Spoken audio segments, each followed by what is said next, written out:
episode 5, man. Episode 5 was called Turn Your Back. So kind of a good episode. It was a really good episode still. I mean, I'm trying to look at what that's when they Destiny and stuff, you remember?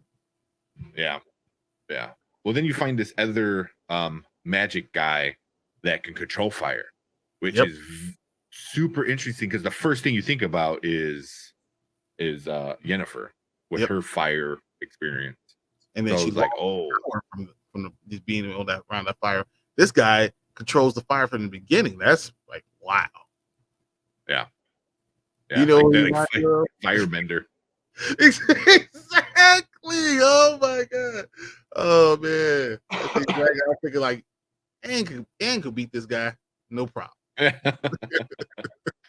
He reminded me very much of like Zuko and the guy that would shoot the laser beam out of his head. It was like click bang man, whatever his name was. Like it was like click. Yeah. That's exactly what I thought of when I saw him. I was like, oh my goodness. And then he got Jaskier, and then Yennefer had to go pretend to be his wife. And she was so smart. Once again, getting alcohol. You gonna get this fire on me? I will do this alcohol at you and burn his face up. She's so that was awesome. Makes her even better. I mean, she's already hot, but then when you have the intelligence and the survival instincts, and now she's becoming a human being kind of too. I was like, man, all right. Maybe I understand what Geralt was going with Triss. All right, Triss, you're awesome, but I already got my special one. Yeah, for now. yeah, in this episode. But Yennefer was just like, the whole drunk thing. The only thing that really upset me was like, I thought she would have been more intrigued by it. You know, like she would have saw this guy using fire, and she would have been like, "Wait, what?" And that's what I thought was going to happen. She was going to like join him. Yep. Yeah, that's what I really thought. But she is who she is, and she's a badass. She's like, I'm going to save my friend rather than, kind of taking advantage of like a situation I could take advantage of. But I don't want to take advantage of situations when my friends are safe, so I can screw them. Yeah, that's one time she does. Stab me in the back. Yeah. Well, then, and she helps her out a lot, which is super awesome. Is this the? Oh no, this is the wrong end. Excuse me. Yeah, like they take him away. What's his name? I can't think of his name. Jaskier. We were saying his name, and because Rance is whatever the fire guy, right? And he said it torturing Jaskier, trying to figure out anything about Geralt, and he's like, dude, I made all the songs up, but Geralt don't say nothing. Why would I know anything about Geralt? It's like, what are you talking about? I know he's a witcher. I know he got blonde hair with a bad wig. And he likes yen. That's it. That's all I know. Yeah. But like Yennefer like went, she didn't go, like she wound up staying to help him, which was like kind of interesting. He was like, I gotta save him. I'm like, oh, that's definitely putting herself out there because she doesn't have any power. So she's just doing that because the connection they have. I mean, no power, and she's wanted. There's like wanted posters and stuff going around. So that's definitely like those madams, whatever, to help her and find out. And she said he's usually back at the bar. So she looks at the bar and he's sitting at the bar. Like, wow. Which is super funny. Oh, man. But that was super awesome. And then they get a look at what Ciri did in season 1. Yep. Where Geralt and Istred wind up, they go to that chasm that she created, which is awesome. That was I feel like that part of them talking about all that was kind of so important that like I had to go back and rewind it and catch what he was talking about, because Istrid got so hyped about like what he found out. He goes, oh, it's not this, it's this. It was like, was that whatever they called it? I mean, it was it's obviously he knows all about all the history of everything, especially the monolith list.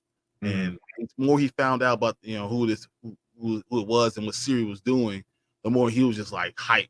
Like, what the hell? I have to meet this girl. Yeah. Whereas like at the beginning of the season, I was like, oh, he's working for the bad guys. He's gonna be a D-bag again. Where it's really not. Like this season, it's all about like he's like, I want knowledge and I want to be smarter. That's it. Yep. Which I can respect that. I think he always is working for himself and for the pursuit of getting what he wants to get to. And I feel like he loves Jennifer, and besides Jen, he don't care about nothing. He don't get two F's about anybody else. He respects the L's. He doesn't really care about the war. He really doesn't care about the brotherhood. He just knows that they kind of have all the power. But he's a guy who's gonna keep to himself and learn. But I think he's going to be the big bad at the end. Oh, you think so? I think so. I think, or either he'll be the right hand of the big bad. Because it's the whole love triangle, and when you see, like, he knows girl likes Jennifer, but he doesn't know what their connection really is. And when he sees what the connection is, I mean, that drives men crazy all the time. Yeah. When you're true love, you're like, oh man, he's with the baddest dude. I can't do nothing about it. Might as well join a worse dude. There's the part where they realize they're both in love with sorry man. Yeah. I'm getting like really bad feedback, so it's like hard for me to talk because I hear myself. So there's a part where they both realize that they both love Jennifer. But what did Ishrid calls her? There's like he doesn't call her Yen. I forgot what he calls her. And then like they both have their nicknames for her. You know what I mean? Yeah. And it was just like or something like that. And he was like, Yen. Like her name is not Yen, whatever else. Yeah. But then like that's what Geralt finds she's not dead.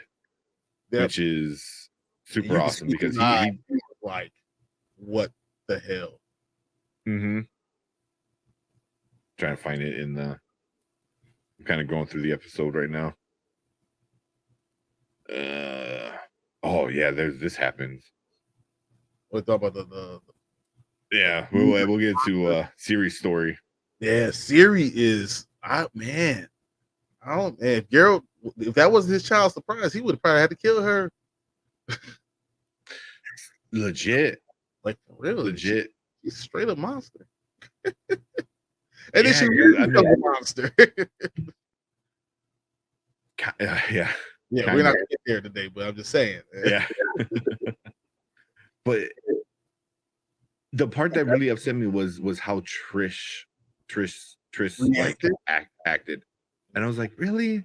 I was like, I feel like that was a little bit out of character for her, because she was always very composed and calm. That either that stuff was like it freaked her out so bad that what she saw, that you're going to be the end of all things. But you know the girl, so you know that, and you know how the future works. Just because you see the future doesn't mean it's going to act that way. Why would you run and tell anyone, even if it's the woman you see as your mother, but tell her, she's going to tell someone else, and then you're surprised. Come on, man. Yeah. I mean, just at that moment, you freaked her out. You freaked out a little kid that just found out a bunch of information that you found out at the same time, but she's going through it. You just witnessed it. She's living it. And you just freaked her out even more. Plus she got all this other information where Vesemir told her, like, hey, your blood can make more witchers. Yep. So what's so cool about her is that she's like, yeah, I'll give you my blood as long as you let you make me a witcher. Yeah. Vesemir's like, cool, I guess. But he starts to realize, man, Geralt's gonna come here and kick my ass. Yeah, He's going to kick my ass. And because there's a good chance she could die from it. yep. You know. And right before he's about to inject her, well, first of all, her blood does make the Black Witcher goo. It does. Yeah. So that was pretty cool. But right before he injects her with it, Geralt walks in and says, "What the hell you think you're doing?" And the more these episodes are going, the more you see Geralt is as the father, as a father of a little girl, and he's going to be very protective. He's trying to let her grow up.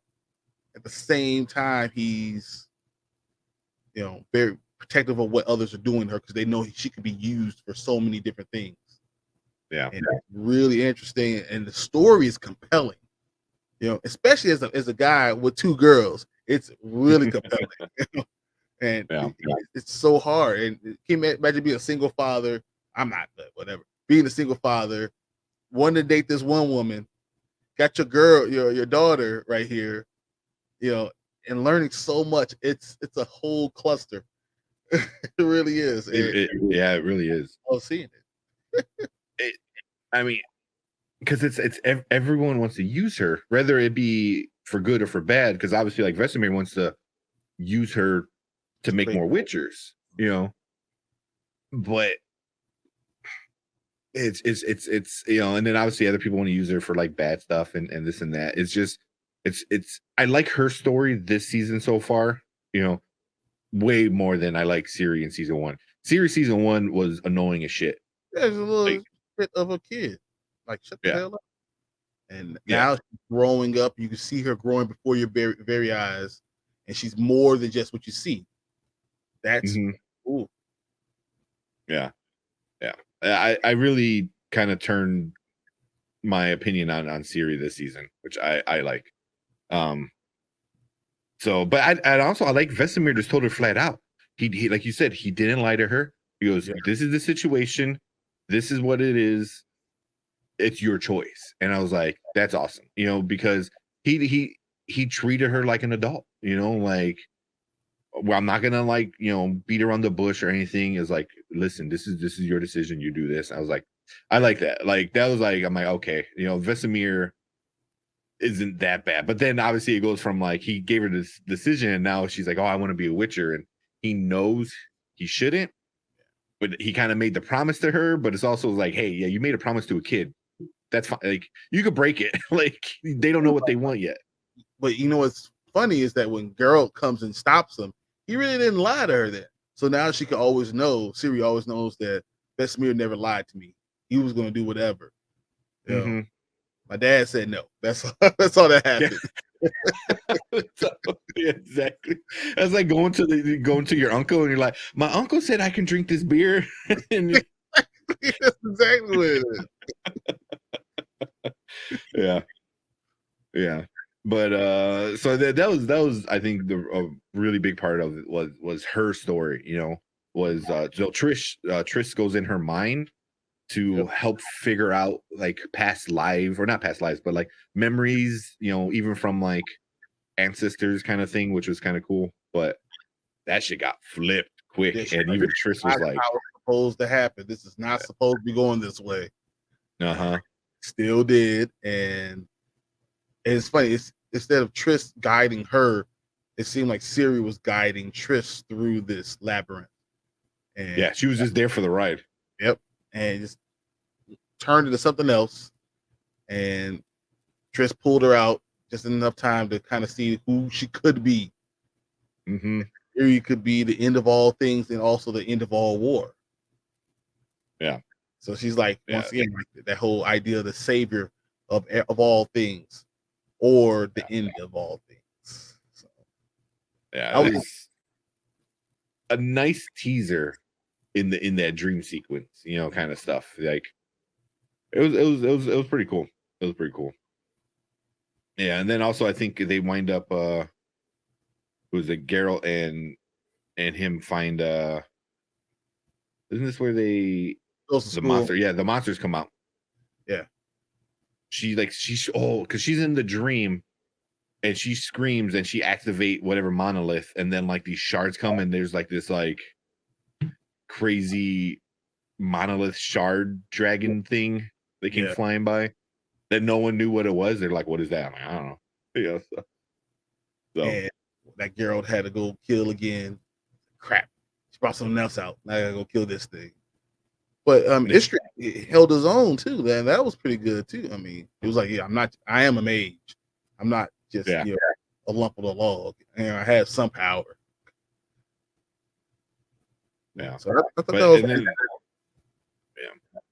this is very, very Ciri heavy episode, because even after the whole monolith thing happens and Geralt goes back and then Istrid goes and he like goes through all the books and he kind of goes through the bloodline. Yep. And it stops, like the family tree stops at this like queen, whatever her name was. I forget what her name was. I am blanking right now, but yeah, I remember Queen Sintra, I think. Yeah, that's it. Queen Sintra. Yeah. Queen Sintra, Fiona Sintra, or something like that. Yeah, it was. You're starting to get bits that are kind of like gonna be really important, not only for this season. I think for a few seasons. So super cool. And then the big ending on this one. Well, there's other things too. So we got to talk about Yen got captured as a prisoner, and while she's while she was there, she ended up going back to the hut to see the witch, and the witch basically told her, you want to get your powers, you need to go find. And she turns into Ciri and says, "Me," and you have to bring her to the door. And if you do this for me, you'll get your powers back. Yeah. So now Yen has to go. She doesn't know yet Ciri is Geralt's girl, but she knows she has to find this girl and deliver her to the witch. Yeah. So that again, like I just like how all three of them, like obviously Geralt and Ciri have the law surprise thing, so that's the whole destiny. But also it's like Yennefer is constantly just in the mix. Like these three are like the Trinity, like the main three characters, obviously. But it's just everything revolves around them interlooping, even when they're far apart and their stories are completely different, and then somehow fate brings them back together. Yeah. So, and that's one reason why I love this show. It's like it makes things like, oh, we're gonna bring them back together, obviously, but we're gonna do it really good. It's gonna make sense, and then you're gonna question, what's gonna happen when they do get together. So, it's very well done. So, and what do they call Ciri? They call she's the daughter of chaos. She's the daughter of chaos. So once again, if you control it, you control the chaos, you can be the world's gift. If you let the chaos control you, you can bring birth to all new monsters and everything. And I thought it was pretty cool. Yeah. I can't wait, just because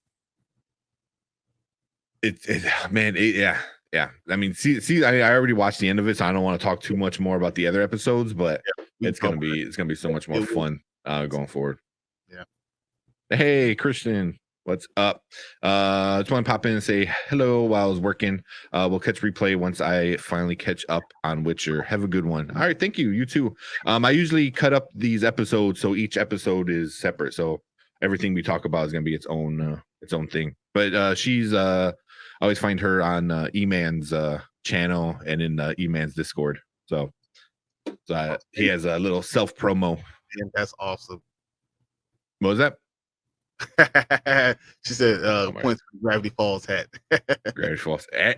Everyone loves the Gravity Falls hat, man. I that's why I got it. I was like, it's for me because I like the show. But then like I didn't realize how many other people like love the show too. It's awesome.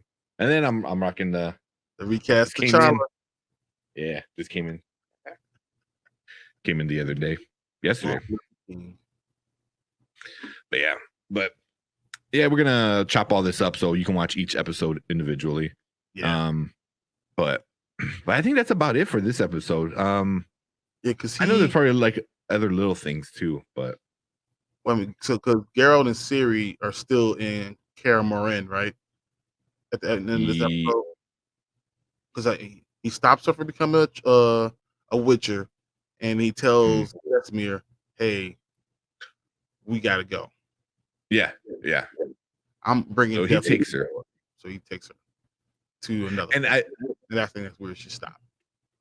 Yeah, but also like I felt like that was kind of interesting because Vesemir is like, I'm sorry, don't leave because I made a mistake. And Geralt was kind of like, hey, I'm pissed at you, but also it's not because of you. It's because she's gonna break shit. You know? I don't want her to bring death to your doors. Yeah. There you go. Hashtag recast. Hashtag save T'Challa. We'll definitely do that. Night, guys. Yeah, thank you. Thank you for stopping by. Yeah. But I feel like, and that's part of Geralt's charm, that he's able to see outside of his own feelings. Not he feels everything. That's what that Triss had right. All Witchers feel everything, but he can see past his feelings. He doesn't act only on his feelings. He has them. He understands them, but he can see past it to understand this is what I need to do next, which is really important for the next episode. So yeah, that's where I will leave that. Yeah, for sure. Yeah, we'll leave that there. Yeah, but so you said this one's a now. Oh, this is a yesterday, and that's super yesterday. Now. You need to watch this one. Yeah. Another one. Binge it. Yep. I mean, honestly, 4, 5, 6 is just they hit it out of the park. This is what I'm hoping. This is what I'm hoping for Boba Fett. We get to like 4, 5, 6, and it's just you hit it so far out of the park. I cannot wait to see what happens next. This is what I'm right here. Yeah, I'm really, really hoping season 3 doesn't take another 2 years to come out. Like I want it sooner. I wish the story was that they filmed season 2 and season 3 at the same time, so we could get it like in 6 months apart. Like, all right, 6 months later, here we go again. Yeah, and it's not unheard of. I mean, it's probably a lot more money, but Cobra Kai did season 4 and season 5 together. So season 5 is already wrapped up. It's done. You know, I think they're doing their finishing touches on it, but that's going to come out in another 6 months probably too. So that's what I want. I don't want to wait 2 years. I barely even want to wait a year. Like I want more like right now.